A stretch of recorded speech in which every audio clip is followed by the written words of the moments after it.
শুভ সকাল বন্ধুরা। এখন ঘড়ির কাঁটা 8টার ঘরে যাব। আর আমি ঘুম থেকে উঠে গেছি বেশ কিছুক্ষণ আগে, কিন্তু আজকে এত আলসামু লাগছে না, কোনো কিছু করতে ইচ্ছা করছে না, মনে হচ্ছে বিছানাতেই গড়া দিই। কেন জানি না এরকমটা মনে হচ্ছে আজকে।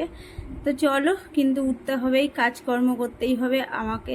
আমার দিকে কাজগুলো তাকিয়ে তাকিয়ে দেখছে, আর আমি কাজের দিকে তাকাচ্ছি না। কিন্তু না, এবার আমাকেও কাজের দিকে তাকাতে হবে।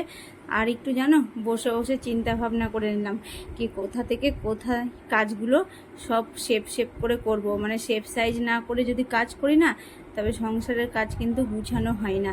আর গুছিয়ে সুন্দর করে করলে সব কিন্তু কাজ ঝটপট সেরে নেওয়া যায়।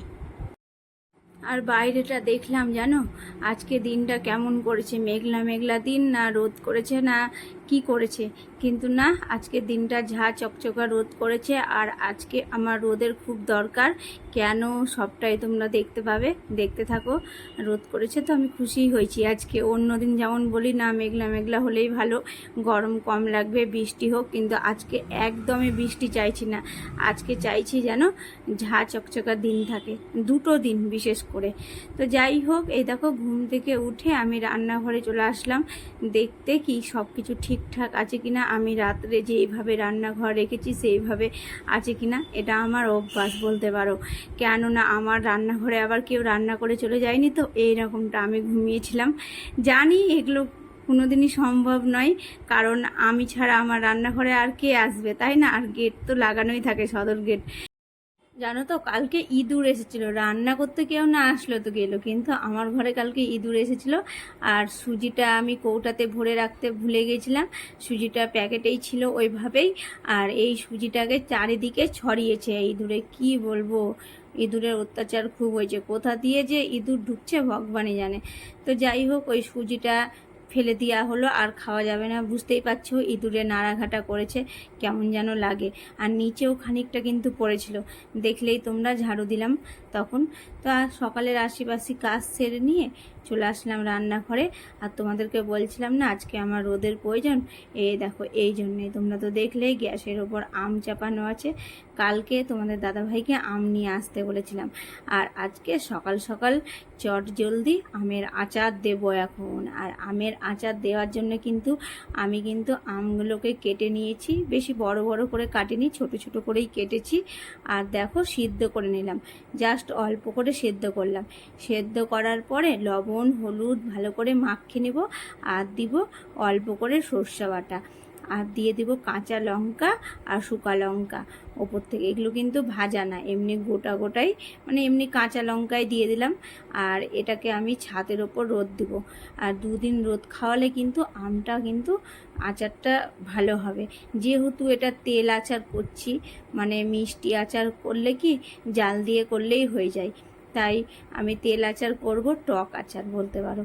এই আচারটাকে খেতে কিন্তু ভীষণ ভালো লাগে, বিশেষ করে তেল আচারটা, তেল মুড়ি দিয়ে মাখিয়ে দেখবে, তেলটা দারুণ লাগে এই আমের আচারের তেলটা।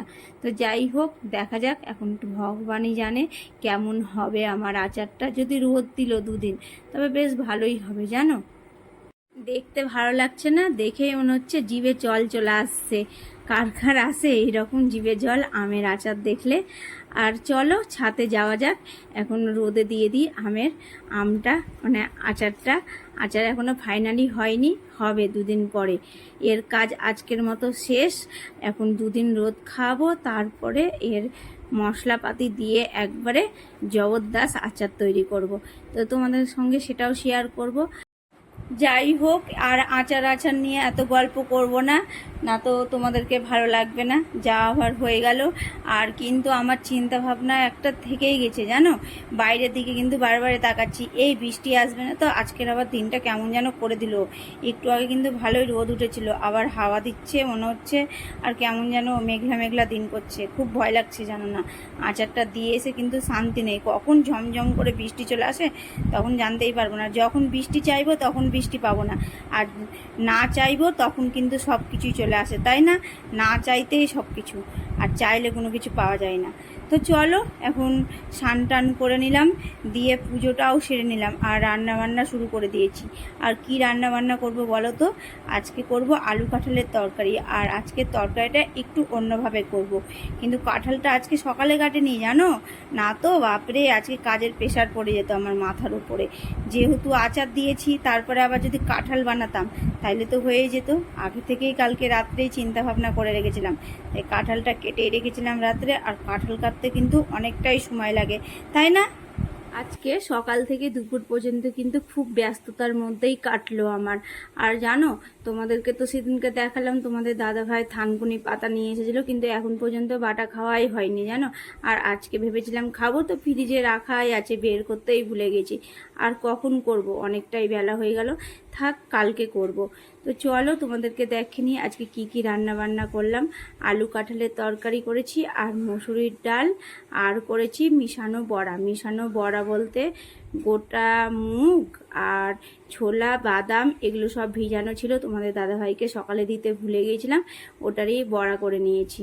তো যাই হোক বন্ধুরা, আজকের ভিডিওটা তোমাদের সঙ্গে সকাল থেকে দুপুর পর্যন্তই শেয়ার করলাম। তো চলো, হ্যাঁ, টাটা, কালকে আবার